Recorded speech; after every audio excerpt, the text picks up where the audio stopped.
Hi friends, welcome to my channel. Tirumala శ్రీవారి భక్తులకు ఒక గుడ్ న్యూస్ అండి. భక్తులకు ఉపయోగకరంగా ఉండేలాగా వారి సౌలభ్యం కోసం ఎప్పటికప్పుడు నిర్ణయాలు తీసుకునే టీటీడీ తాజాగా మరో కీలక నిర్ణయం అయితే తీసుకుంది. శనివారం రోజున టీటీడీ ఈఓ అనిల్ కుమార్ సింఘాల్ అధికారులతో సమావేశమయ్యారు. ఈ సందర్భంగా భక్తుల సౌకర్యం కోసం కొన్ని నిర్ణయాలు అయితే తీసుకున్నారు. మరి ఆ వివరాలు ఈ వీడియోలో తెలుసుకుందాం. మీరు ఇంతవరకు నా ఛానల్ సబ్స్క్రైబ్ చేసుకోకుండా ఉంటే దయచేసి సబ్స్క్రైబ్ చేసుకోండి. అలాగే ఈ వీడియోకి ఒక లైక్ చేసి షేర్ చేసుకోండి. వీడియోని ఎక్కడా స్కిప్ చేయకుండా చివరకు చూడండి. ఆలస్యం చేయకుండా వీడియోలోకి వెళ్దాం. తిరుమల శ్రీవారి భక్తులకు ఒక శుభవార్త. తిరుమలలో భక్తుల సౌకర్యం కోసం టీటీడీ ఉచిత బస్సులు నడుపుతున్న సంగతి తెలిసిందే. అయితే భక్తుల సంఖ్య పెరుగుతున్న కొద్దీ ఈ ఉచిత బస్సుల్లో రద్దీ పెరుగుతోంది. ఈ విషయాన్ని దృష్టిలో పెట్టుకుని తిరుమల తిరుపతి దేవస్థానం కీలక నిర్ణయం అయితే తీసుకుంది.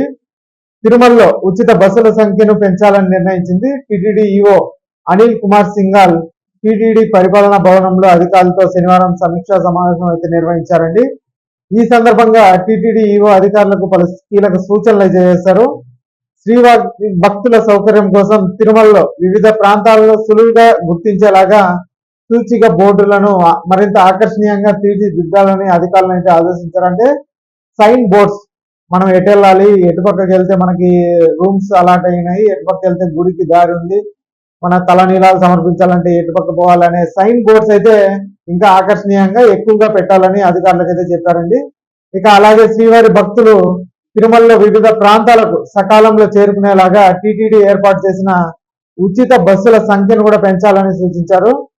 ఘన వ్యర్థ పదార్థాలను వేగంగా తరలించాలని ఆదేశించారు. అంటే వేస్టేజ్ అంతా వెంటనే తరలించాలి తిరుమల నుంచి అనేసి కూడా చెప్పారండి. ఇక ఉత్సవాల సమయంలో ఆలయాల్లో సుందరీకరణ పనులు, గార్డెన్ విభాగం, అలాగే ఎలక్ట్రికల్ విభాగాలు సమన్వయంతో పూర్తి చేయాలన్నారు. ఇక శ్రీవారి బ్రహ్మోత్సవాల్లో వివిధ రాష్ట్రాల కళా బృందాలు శ్రీవారి భక్తులను ఆకట్టుకునేలాగా కళా ప్రదర్శనలు కూడా ఇచ్చాయి. ఈ నేపథ్యంలో ఆయా కళా బృందాలను అభినందిస్తూ రాష్ట్రాల ప్రధాన కార్యదర్శులకు ఉత్తరాలు కూడా రాయాలని టీటీడీ ఈఓ సూచించారు. అలాగే కళా బృందాల ఫోటోలను కూడా వాళ్ళకి పంపాలని కూడా చెప్పారండి. ఇక రాష్ట్రంలోని ఏజెన్సీ ఏరియాల్లో ఆలయాలను నిర్మించాలని టీటీడీ నిర్ణయించిన సంగతి తెలిసిందే. ఈ నేపథ్యంలో భూసేకరణకు సంబంధించిన జిల్లాల కలెక్టర్లకు ఉత్తరాలు కూడా రాయాలని అనిల్ కుమార్ సింఘాల్ అధికారులను అయితే ఆదేశించారు.